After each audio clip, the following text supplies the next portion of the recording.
Yo, what's up? What's up? Holla at your boy. Welcome back to the Pastor Smell Good YouTube channel, where the sin is always lovely and the sillage is absolutely divine. I greet you guys in the name of peace, prosperity, you know it by now, and perfumery. It's my honor, pleasure, and privilege to come to you today with more fragrance content on your favorite YouTube channel in all of Fragcom. But before we get into today's review, why don't you go ahead and smash that like button? It helps me a whole lot with the YouTube algorithm. You can go ahead and get your comments ready to talk back to me in the comment section. Listen, whether you agree, disagree, or you're neutral, tell a brother about it down in the comment section. And also share this information to whoever you think could use it. If there's someone else that's maybe creeping in or walking around the porch of Fragcom and we want to get them in, turn them on to this channel. It's the place you come, and if it's good enough for you, it's good enough for them. Last but certainly not least, if you're not subscribed to our channel already, go ahead and push that subscribe button. Show your brother some love. And also, friends, why don't you go ahead and push that bell so that you will get all future upload notifications so that every time your boy uploads a video, you will be in the know. Let's get up, let's get into it, let's get involved. Let's do the doggone thing. My fragrance of review for you guys today is one I've had in my collection for a long time, wanted to review it for a long time, but other things just kept on cutting the line. But today, tonight, there are no more cuts in the line. I want to take you to the house of Lalique, and I want to deal with Encre Noir, à l'extrême. Yes, Encre Noir, à l'extrême. That's what I want to deal with on today. I want to take some time to show you this presentation because this is sexy to me. Like, I am absolutely crazy about this bottle, guys. I'm down for the cause with this. Let me make sure I'm putting this up to you guys the right way. Look at this. Wooden cap. I'm down for that. I like to turn mine that way. You can put it straight if you want to, but it's a little more exciting when it's that way. Look at this. Check it out. Check it out. I just love this bottle design. I love the color of this juice. I love how half of the bottle you can see the juice, half of it is covered in black. I'm just down for that. Look, Lalique. This is some nice stuff. I like this presentation. This looks good on my shelf. But anyway, that's enough of that. Let's go ahead and get into the juice. Let's just start with the notes. This is going to open up with some bergamot. It's going to open up with some cypress. And also this fragrance is going to open up with some elamine resin. In the mid, we're going to pick up some orris. We're going to get some incense. And we're going to get 2 double doses of vetiver. We're going to get vetiver and we're going to get Haitian vetiver, sorry. And we are going to round out to a very nice benzoin sandalwood patchouli base. So let's talk about this. When I first sprayed this fragrance out of the atomizer, guys, I'm going to keep it real with you. This bad boy opens up smoky. Whoo! You talk about smoky. Look, this fragrance is so smoky, it should have been named Mesquite. It's so smoky, you can put this under a grill and throw some meat on the top of it. OMG. Of all the fragrances I have ever owned, of all of the fragrances that I've ever sprayed, this by far is the smokiest opening that I have ever gotten before. And let me tell you guys something. If you're not down with that type of stuff, don't even spray this scent. Not even one time.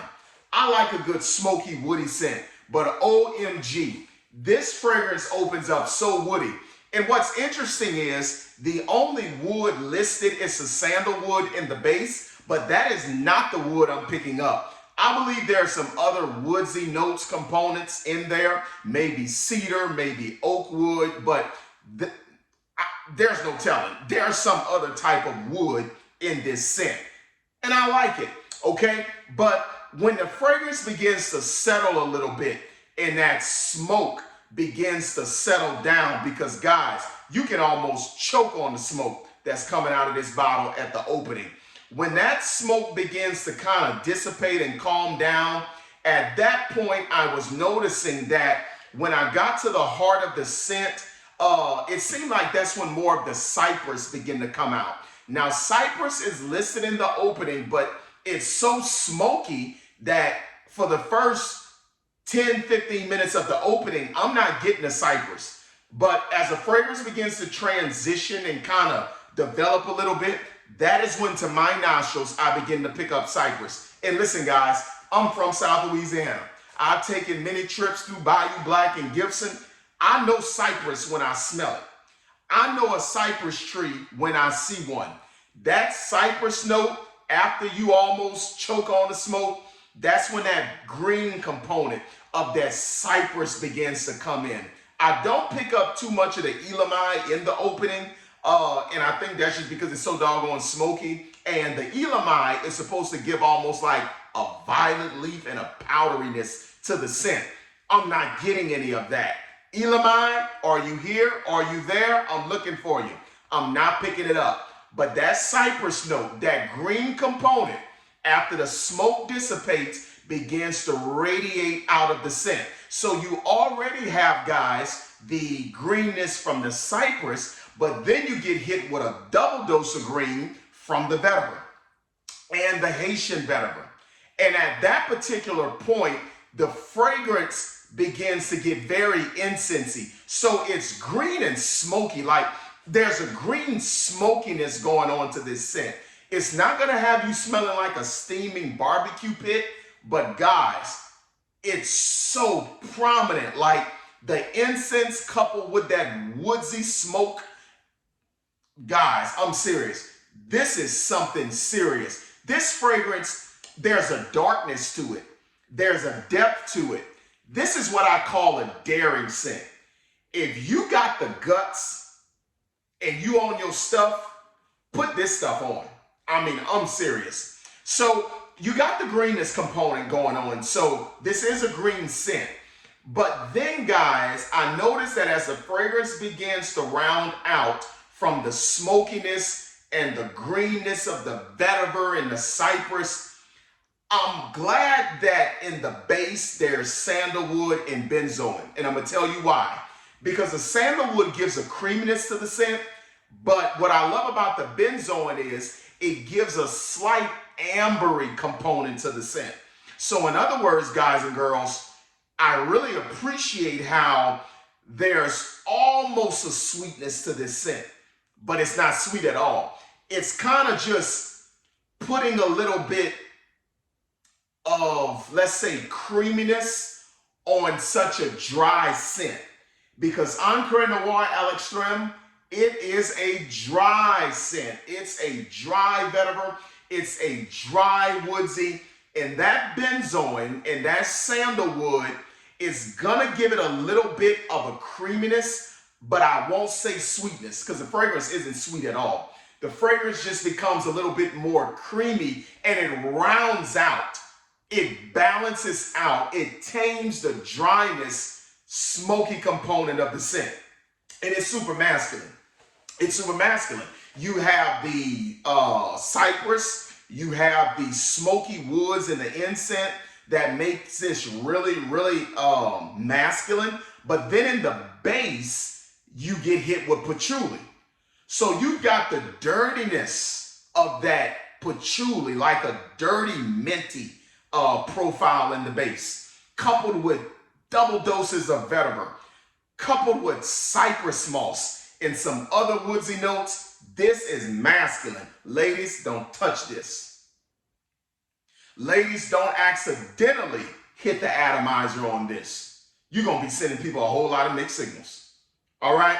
This is extremely masculine. But can I tell you something? I love it. I am crazy about this scent. Because guess what? When I'm on my stuff, when I'm suited and booted, when I want to stick out like a sore thumb, listen, when I want to come in and know I'm not smelling like another man in a 100-mile radius, I'm putting this scent on. Now, since it's smoky, since it's extremely woody, I'm not going to put it on unless I got some cold temperatures, okay? Because this bad boy is so smoky, if it's not cold, you're going to sweat. It's going to be like hot fun in the summertime around a barbecue pit. You better pay close attention to the weather when you talk about putting this baby on. Ooh, I like it. The benzoin and that sandalwood. I don't know if this makes any sense, but guys, This is a smoky, woody, green, creamy scent. That's just the best thing I can tell you about it. Do not blind buy this. Nobody. I blind bought it because I looked at the notes and I was like, let's go ahead and pull the trigger. Do not blind buy this scent. Get a decan of it before you talk about playing with it. Now, the good thing is you might want to blind buy it because it wasn't but $30 when I purchased it, but it's a good $30, all right? So let's go ahead and get into the rating. Encre, Noir, Extreme. What does Pastor Smell Good think of this fragrance as it relates to performance? Performance, 8 to 10 hours. This is an eau de parfum concentration. Yes, 8 to 10 hours. All right, that's the performance in terms of the longevity of the scent. Is this fragrance gonna get up on off you? Yes, it will. Yes, it will. It's gonna get up on off you. This is a beast mode scent, in my explanation. This fragrance is gonna reach out and touch somebody. This fragrance is gonna reach out and grab somebody. It's made like that. As far as the sillage of the scent, I would say the scent trail on it, it's pretty much about 2 to 3 feet. That's what I'll honestly go ahead and give this scent, 2 to 3 feet as it relates to sillage. Compliments, I would say below average, but it ain't about them, it's about me. It's about what I feel like putting on. And the compliment that I drew from this scent one time when I wore it in a Gap was from another man. See, another man is gonna appreciate the dirtiness and the ruggedness and the earthiness of this scent. If you don't like earthy scents, please don't fool with this. If you don't want to take a trip through South Louisiana when it's hot and you down the bayou and you got the cypress trees and the moss and all of that stuff, if that's not what you care for, please don't purchase this scent. All right? As far as the occasions, I shared that with you earlier. I'm dressing this bad boy up. I'm waiting on some cool weather. I'll wear this at night when I'm on my stuff, and I'll dare somebody tell me I don't smell like a dream. That's just me. All right? So, Encre Noir, Extreme. What is the Pastor Smell Good free throw percentage? How does this scent shoot from the line? Out of 5 stars, guys, I'm going to keep it a buck. I got to give this about 3.8. It's real close to 40%. Real close to 80%. I got to give it a 3.8. We right there. We're around the 77% mark. I am down with this stuff, y'all. But guys, let me preface, not say preface, but let me go ahead and throw this on in here. I like vetiver. I'm a vetiver guy. It's one of my favorite scents in perfumery. I know some people cannot stand vetiver. If you're one of those people, you are going to totally disagree with what I'm saying. For a designer level fragrance, for the price of it, I give it a 3.8. Like, I'm really down with this stuff. This fragrance is going to stay in my collection, and I'm not going to beat it up too bad because, listen, I got to be on my stuff when I put this on. You don't just gingerly spray this scent and walk out of your house. When you spray this scent, you better be looking good. You better be done up from the floor up. I'm telling you, have yourself together. All right? So guys, I hope you enjoyed this video. I hope I've been able to shed a little bit of light on this scent because listen, guys, I'm down for the cause. And I know some of you like to shop for those cheapies and all that stuff. And hopefully this cheapie here has been worth your time to come and listen to a review about it. All right? Coming back at you with more content. I love you guys. Take care. We'll talk at you later.